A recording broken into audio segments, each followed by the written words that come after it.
some of the stuff that we saw happen, like whenever you see one of your best friends get killed or blown up, and then you wonder why that wasn't me.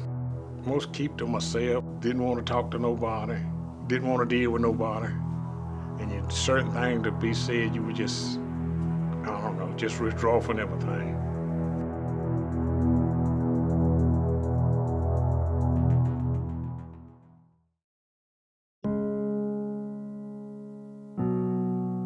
Talked about more about him and the guys in the letters that he wrote than he did when he came home.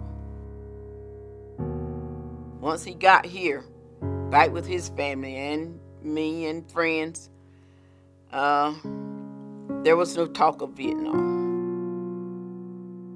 I guess maybe he thought his story didn't matter, because people had already made their, conclusion about what went on.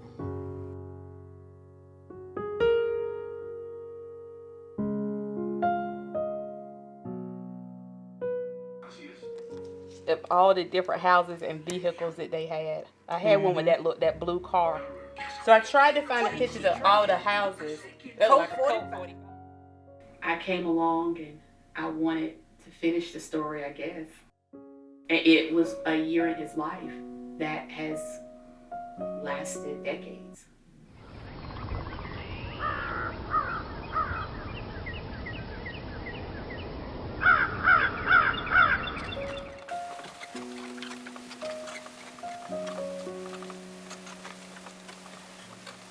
When he first came back on the farm, he worked. He stayed on tractors. If there was a tractor, he would stay from sun up to dark, just out in the fields, doing whatever. Eventually, he purchased some trucks, drive long distance. And from there, he stayed on the road. It seems like he needed to be by himself.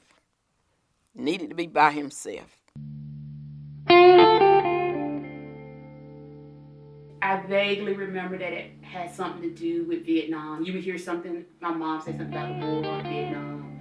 Growing up, he had some issues, medical issues, just back and forth to the federal VA. So as a child, you have a sense of it, but not having all the pieces of the puzzle. So I think that might have been the first time I just became curious about why wouldn't someone talk about being a soldier? Because you learn in school that soldiers are heroes. So why wouldn't he talk about that?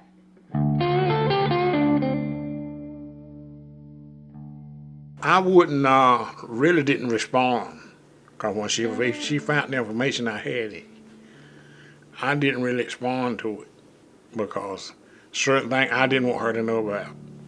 And that's a mistake. I should have, now as I look at it, I should have explained it the best I could, but really, I didn't really know how myself. I was snooping around and found the diary. It's almost like I found a secret, and now I'm talking about it. So it's almost like I found this secret, and that really fascinated me. But he still wasn't really ready to talk about it. He didn't take it away from me, and he also at that point pulled out these photo albums from the war, and he just let me look at the photos. Now these were things he had in one of his photo albums that he had cut out, I guess when he was in Vietnam, about the company where they were serving. And I just continued to use his stuff. I used his stuff, I think, in 8th grade, when I did just a little report where everything was kind of plagiarized, and I was tearing pictures out of some of the magazines he had brought. I don't know why I was doing any of that stuff. It just seemed like the right thing to do. And I got an A+ on that report. I still have that.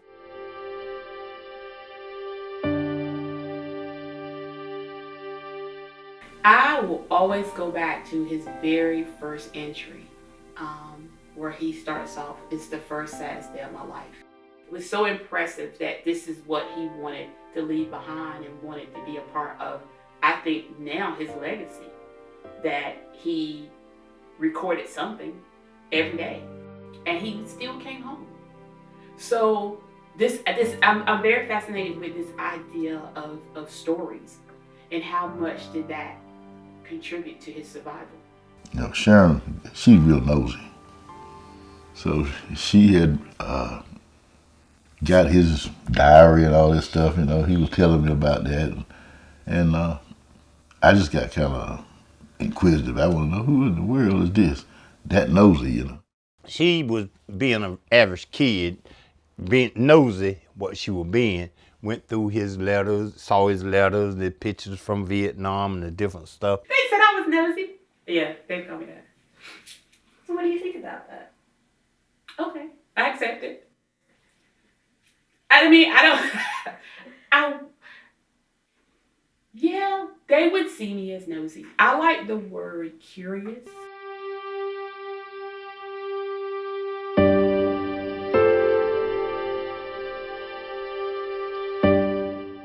They may never admit this, but I believe they absolutely needed to tell their stories.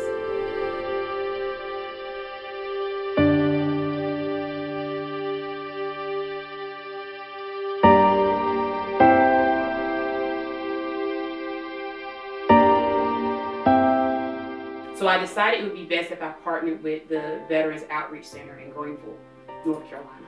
And so I started showing up every day. My father still was not talking at this time. So I still think he was a little hesitant to just kind of completely open up about his service and his time in Vietnam.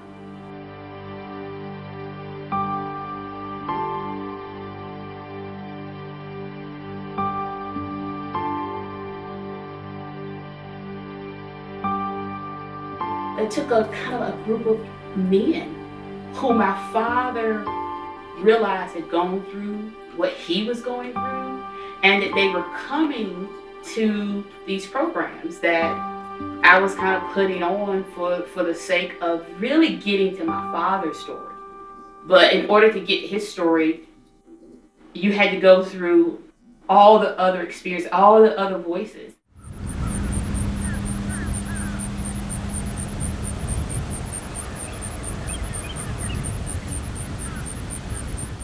Last year, all the younger ones, we put them in charge. All of them doctors and teachers and all this. They want to go to Myrtle Beach. Yeah. All right. That's what's happening when now. When you got seniors that's 80, 79, That's exactly what I'm different talking about. ages, they don't want to be at Myrtle Beach because they need to be at home so they can take their medicine. They familiar with their everything there. Yeah. And they ain't trying to go and do all these things at Myrtle Beach. Yeah. We really don't reminisce on Vietnam that much. But just like some days we'll tell you the baddest, worst day we had there, or somebody got killed, or stuff like that. But just when we sitting around, we talk about it and everything.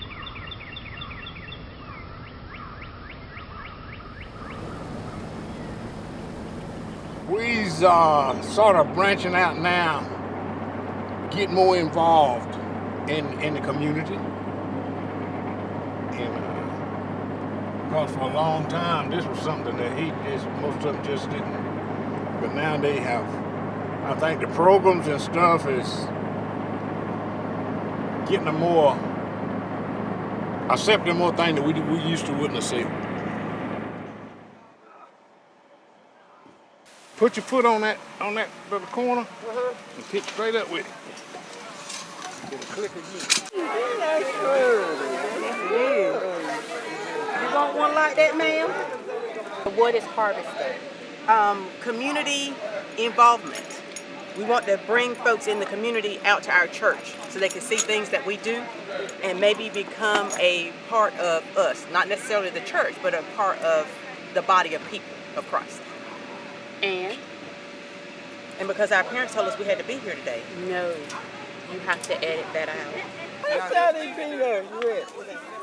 Thank you so much. Have you filed for any VA benefits? Yes, ma'am. You're getting them? Yes, ma'am. That's all that counts. Go right here and speak to all the old men. Thank you, sir. All right. All right, run the stove. George Cobb. It's better to be over or broke down. Either one is fine. We still here, bro, man. It's still firing. It's still firing on. We still here. We're still firing on it. That's a 7.5. You gotta put the money We in there. still here. That's the main thing. What's up? Hey, look at here. You gotta give me a favor, man. I love them. They love me. They love my family. And I don't know if they would have, they could have given up so long ago. You have to somehow have a love for the country that you fought for, because you came home different, damaged, disrespected, but you still are kind of marching through life. So I know that may sound weird, but that's my takeaway. That's pretty. Thank you. They're pretty. Grandma, why your face look like that? I'll say the last 15, 20 years has been good. It was okay. Good. We can talk about anything. So I was amazed. Yeah, you know. No secrets, there's nothing had to come out now that he didn't want, us to know.